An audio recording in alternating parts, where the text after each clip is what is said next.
William Benny joins us, and the guy that originally got the NSA whistleblower or CIA whistleblower to go to the FBI with all the information we put out on Sunday is going to be joining us. Larry Klayman. He did it through the government. He didn't leak it like our sources did. So he'll be joining us. But first, here's a report on one of the big threats. We're not talking about North Korea.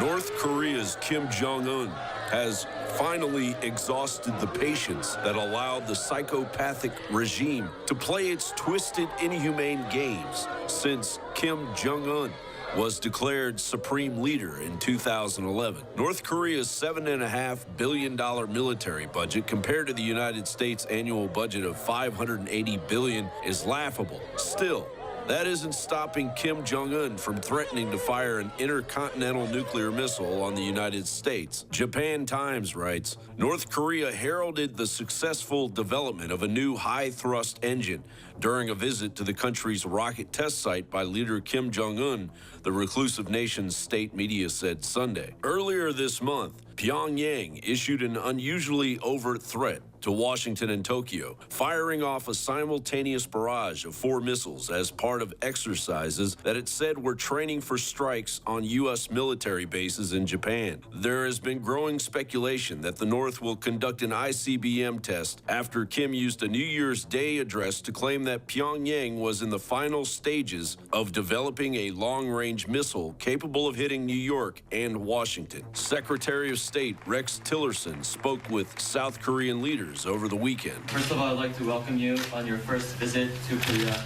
since assuming office.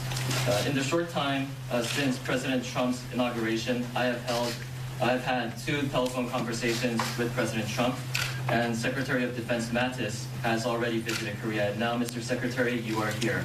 I believe this is testament to the importance of the ROK-U.S. alliance and the close partnership that we enjoy. Thank you, Minister Han, for your warm welcome. I first visited your valiant country as a 21-year-old lieutenant many years ago, and it's good to be back. I appreciate you hosting me and sharing your assessment of the situation we face today. The United States stands by its commitments, and we stand with our ally, the South Korean people. Our alliance is a testament to mutual commitment and respect, and it is a linchpin of peace and stability in the Asia-Pacific region. The Trump administration has prioritized the North Korean threats, and a consensus amongst the international community is quickly being sought. North Korea must fully comply with the relevant UN Security Council resolutions.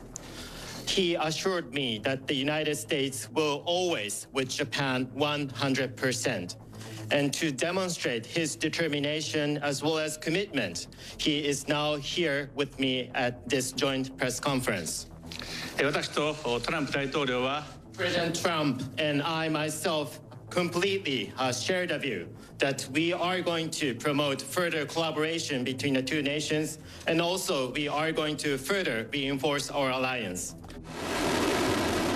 North Korea's neighbors have expressed concern after it announced plans to launch what it called an Earth observation satellite during the next 3 weeks. Beijing, believed to have the most influence over Pyongyang, says it is worried about the plan, and the United Nations sees it as a missile program in disguise. Last month, he's had more missile tests, firing missiles just right off the coast of Japan, and then saying, I will annihilate you, I will nuke you, with someone that looks like a cartoon character of a little pot-bellied crazy man with everyone worshiping him, threatening to destroy South Korea, one of the most advanced high-tech countries in the world.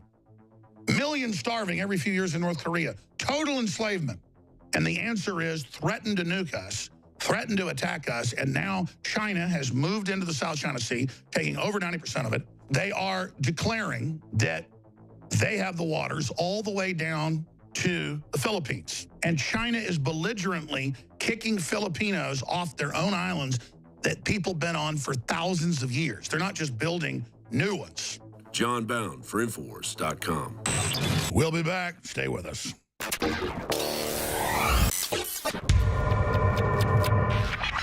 Look, I'm not going to sit here and say, see, I told you so, that communist Chinese-style net censorship was coming to the web, because it's already here. It's being announced. The way you keep the internet open and free is you get involved more than ever. Go to Infowars.com/app. A new battleship in the fight. Infowars Live, available right now. We're looking for a crew to man it. You gonna sit down and play games and be a trendy? Or are you gonna be part of history? Don't sit by and let the internet and free speech be stolen from you. Take action.